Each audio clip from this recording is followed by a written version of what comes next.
10 मुहर्रम 61 हिजरी। ये वो दिन है कि जब करबला का दर्दनाक वाक़या पेश आया। इमाम हुसैन और उनके ख़ानदान को शहीद कर दिया गया। ये वाक़या क्यों पेश आया, चलिए जानते हैं। इमाम हुसैन वो अजीम शख्सियत हैं जिनकी दास्तान आगे आने वाली नस्लों को सुनाई जाएगी। हज़रत इमाम हुसैन ने बड़ी ही बहादुरी के साथ अपने 72 साथियों के साथ हज़ारों का मुकाबला किया था। जब हज़रत अली को खलीफा बनाया गया तो उस वक्त एक सिविल वार हुई थी, और वो सिविल वार हज़रत अली और हज़रत अमीर मुआविया रज़ी अल्लाह तआला अन्हु के दरमियान हुई थी। और फिर जब बाद में हज़रत अली को नमाज में शहीद कर दिया गया तो हज़रत अमीर मुआविया रज़ी अल्लाह तआला अन्हु ने ख़ुद को शाम में मुसलमानों का खलीफा बना लिया। लेकिन दूसरी तरफ हज़रत अली के बाद लोगों ने हज़रत हसन को अपना खलीफा मान लिया था। लेकिन उस वक्त मुसलमानों के दरमियान और खून खराबा ना हो, इस वजह से हज़रत हसन रज़ी अल्लाह तआला अन्हु ने खिलाफत हज़रत अमीर मुआविया को दे दी। लेकिन फिर जब बाद में हज़रत अमीर मुआविया भी इस दुनिया से पर्दा फरमा गए तो उनका बेटा यजीद खिलाफत पर बैठ गया और ज़बरदस्ती लोगों से बैत लेना शुरू कर दी। लेकिन उस वक्त के मुसलमानों ने उसके हाथ पर बैत करने से इनकार कर दिया और अपना खलीफा मानने से भी इनकार कर दिया। जब यजीद ज़बरदस्ती खिलाफत पर बैठा था तो उस वक्त हज़रत हुसैन का मुकाम भी मुसलमानों में बहुत ऊंचा था और मुसलमान हज़रत हुसैन को अपना खलीफा मानते थे। इमाम हुसैन यजीद से जंग नहीं करना चाहते थे और उस वक्त इमाम हुसैन मक्का से हिजरत करके मदीना तशरीफ़ ले गए। जब हज़रत हुसैन मक्का तशरीफ़ फरमा गए तो उस वक्त हज़रत हुसैन को कूफा से, जो आज इराक़ में मौजूद है, बहुत सारे ख़त आने लगे कि वो हज़रत हुसैन की मदद चाहते हैं यजीद से बचने के लिए। लेकिन हज़रत हुसैन नहीं चाहते थे कि मक्का जैसी पाक जगह में कोई खून खराबा हो, इस वजह से वो मक्का से तशरीफ़ ले गए। जब यजीद खिलाफत पर बैठा था तो उस वक्त मुस्लिम दुनिया में एक तूफ़ान आ गया था, और वो तूफ़ान की वजह यही थी कि यजीद खिलाफत के लायक नहीं था और वो हर वो काम करता था जो इस्लामी कानून के ख़िलाफ़ था। और यही वजह थी कि हज़रत हुसैन ने यजीद की मुखालफत की। जब हज़रत अली का दौर था तो उस वक्त खिलाफत का हेड क्वार्टर कूफा था, और यही वजह थी कि हज़रत अली के मानने वाले बहुत सारे लोग कूफा में रहते थे। और जब हज़रत हुसैन को कूफा की तरफ से ख़त मिलने लगे कि वो यजीद की मुखालफत करना चाहते हैं तो कूफा का जायज़ा लेने के लिए हज़रत हुसैन ने मुस्लिम बिन अकील को भेजा कि वो जाएं और कूफा के हालात का जायज़ा लेकर आएँ। अब जब मुस्लिम बिन अकील कूफा पहुँचे तो उन्होंने देखा कि लोग हज़रत इमाम हुसैन को अपना इमाम बनाना चाहते हैं और उनके हाथ के ऊपर बैत करना चाहते हैं। जब मुस्लिम बिन अकील ने कूफा के इतने अच्छे हालात देखे तो उन्होंने हज़रत हुसैन की तरफ एक ख़त लिख कर भेज दिया कि वो बग़ैर वक्त ज़ाया करे फ़ौरन कूफा आ जाएं। लेकिन उस वक्त तक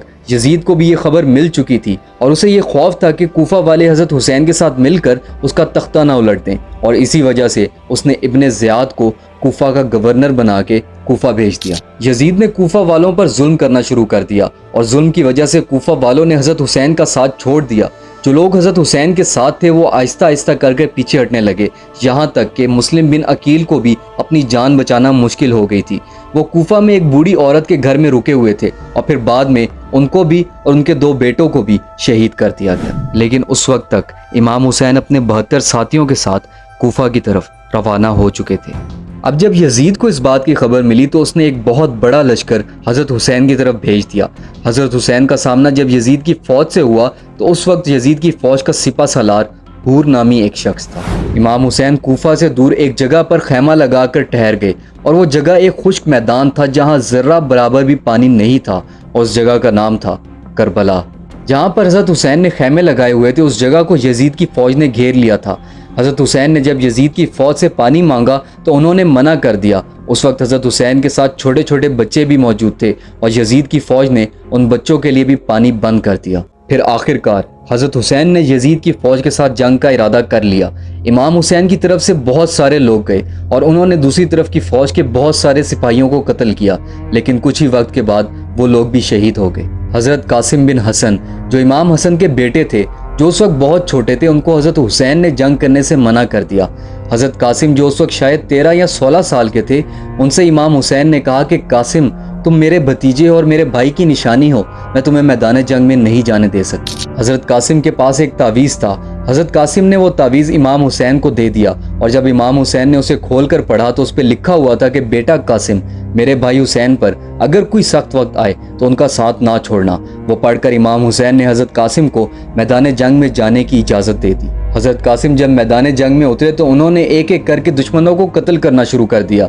जब दूसरी फ़ौज के कमांडर अमर बिन साद ने देखा कि मुकाबले में हज़रत अली के पोते कासिम बिन हसन आए हैं तो वो कहने लगा कि अकेले कासिम का मुकाबला नहीं किया जा सकता। उसने अपनी फ़ौज को हुक्म दिया कि सब लोग एक साथ हमला करो, तो सब ने एक साथ हज़रत कासिम पर तीर चलाए और तीरों में से एक तीर आपकी गर्दन पर जा लगा और आपको शहादत नसीब हो गई। जब हज़रत अली के बहादुर बेटे हज़रत अब्बास ने अपने भतीजों की प्यास को देखा तो उनसे रहा नहीं गया और वो मशकीज़ा लेकर पानी लेने के लिए चल दिए। अब जब यजीदियों ने देखा कि हज़रत अब्बास आ रहे हैं तो उनमें हलचल मच गई, क्योंकि किसी में भी इतनी हिम्मत नहीं थी कि वो हज़रत अब्बास का सामना कर सकें। हज़रत अब्बास ने हज़रत हुसैन की फ़ौज का झंडा उठाया हुआ था और इसी वजह से उनको अलमदार भी कहते हैं। हज़रत अब्बास ने बहुत सारे सिपाहियों को कत्ल किया, यहाँ तक कि लश्कर के बीच में से जाकर उन्होंने पानी भी ले लिया। हज़रत अब्बास ने मशकीज़े में पानी भरा और वहाँ से चल दिए और उस वक्त यजीद के फ़ौजी छुपे हुए थे, हज़रत अब्बास का इंतज़ार कर रहे थे। जैसे ही हज़रत अब्बास मैदान में पहुँचे तो उन्होंने हज़रत अब्बास पर हमला कर दिया और हज़रत अब्बास पर तीर चला दिए। उन तीरों में से एक तीर मशकीज़े पर लगा और पानी मशकीज़े में से निकलने लगा। यजीद के फ़ौजियों ने धोखे से हज़रत अब्बास के हाथ पर हमला किया और उनका एक हाथ शहीद कर दिया और फिर हज़रत अब्बास को भी शहीद कर दिया। इमाम हुसैन के बेटे अली असगर जो सिर्फ 6 महीने के थे, इमाम हुसैन ने उनको उठाया और यजीद की फ़ौज को कहा कि तुम्हारी जंग मेरे से है, इस बच्चे से नहीं, इसको प्यास से ना मारो, इसको पानी दे दो। उस वक्त यजीद की फ़ौज में से एक सिपाही आगे आया जिसका नाम हरमला था। उसने 3 मुँह वाला तीर हज़रत हुसैन के बेटे पर चलाया और वो तीर हज़रत अली असगर की गर्दन पर जा लगा और वो अपने वालिद के हाथों में शहीद हो गए। इमाम हुसैन के जब सब साथी शहीद हो चुके थे सिवाय खातूनों के, तो इमाम हुसैन ने तलवार उठाई और मैदान में उतर गए और एक एक करके यजीदियों को कत्ल करना शुरू कर दिया। अब जब यजीद की फ़ौज के सिपा सालार अमर बिन साद ने देखा कि कोई भी इमाम हुसैन का मुकाबला नहीं कर पा रहा, तो उसने फिर से अपनी फ़ौज को हुक्म दिया कि एक साथ हमला करो। तो यजीद की फ़ौज ने एक साथ हमला किया लेकिन फिर भी कुछ ना कर सके। हज़रत हुसैन उन यजीदियों को कत्ल करते रहे। इमाम हुसैन जंग लड़ रहे थे कि असर का वक्त हो गया और इमाम हुसैन ने मैदान जंग में ही नमाज अदा करने का फ़ैसला कर लिया और यही वो मौका था जब यजीदियों ने इमाम हुसैन को शहीद किया। जब इमाम हुसैन सजदे में गए तो एक यजीदी ने आप पर हमला कर दिया और आपको शहीद कर दिया। इमाम हुसैन को शहीद करके यजीद की फ़ौज बहुत खुश हुई और इमाम हुसैन और उनके साथियों के सरों को नेज़ों पर चढ़ा दिया और फिर खैमों में मौजूद ख़वातीन और बच्चों को कैदी बनाकर अपने साथ ले गए। उस वक्त यजीद की फ़ौज ने नारा लगाया कि हम जीत गए, लेकिन हकीकत में इमाम हुसैन जीते, अल्लाह का दीन जीता। आज भी करबला के मैदान में इमाम हुसैन के नाम का झंडा लहराया जाता है, यजीद के नाम का नहीं। इमाम हुसैन ने हक़ के लिए अपनी और अपने ख़ानदान की जान दे दी। हमें भी चाहिए कि हम हक़ के लिए, अल्लाह के लिए हज़रत इमाम हुसैन के रास्ते पर चलें। अपना और अपने ईमान का ख्याल रखिएगा। फ़ी अमान अल्लाह।